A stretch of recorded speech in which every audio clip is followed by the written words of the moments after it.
अधूरा पड़ी कौटी काम को सठिक ढंग से करा जाय नाही ताहार अनुध्यान कराजिबो एवं अनुध्यान कला परे सरकार खूब शीघ्र एवं बजेट सामना होगापी जाउछंती योजना नुआ नुआ करने मध्य सरकार चिंता करुछंती जोटी भी जहाँ समस्या अच्छी ताको निश्चित भाव में करेंगे एवं से जो केंद्र में प्रतिष्ठित नरेंद्र मोदी सरकार जो विकास कौटी ना कौटी अटकी जाकु त्वरान्वित करिबो एवं ये सरकार 5 वर्ष पर आसी आगामी 50 वर्षर काम को करके देखेबे। लंबा समय धरिकी राज्य रे जो 24 वर्ष एक सरकार थिला एवं से सरकार आज लोक माने ताकू परिवर्तन करिसंती नुआ सरकार आनिसंती साधारण जनतांकर सरकार प्रतिष्ठा करिसंती एवं जड़े अति साधारण परिवार जन को मुख्यमंत्री दायित्व मध्य देइछंती एवं सरकार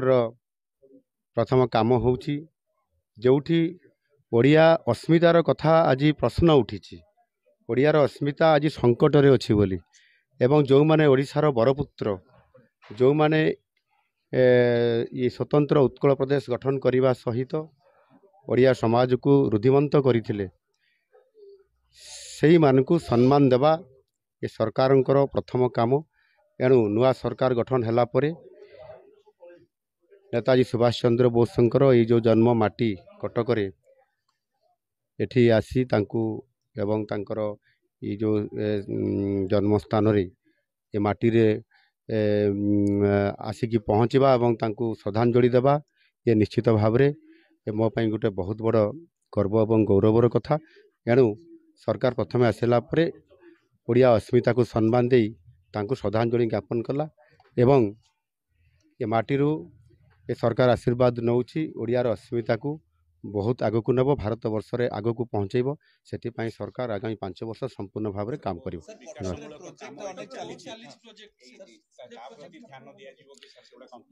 निश्चित भाव में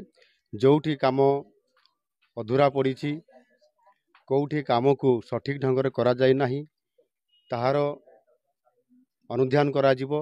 एवं अनुध्यान कला परे सरकार खूब शीघ्र एवं बजेट सामना होगापी जाउछंती योजना नुआ नुआ करने मध्य सरकार चिंता करुछंती जोटी भी जहाँ समस्या अच्छी ताको निश्चित भाव में करेंगे एवं से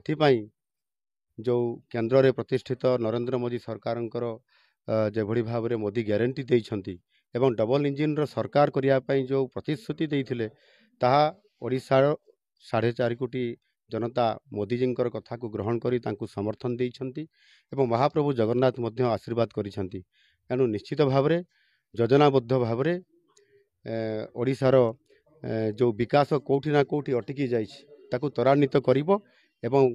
ये सरकार 5 वर्ष पर आसी आगामी 50 वर्षर काम को करके देखेबे।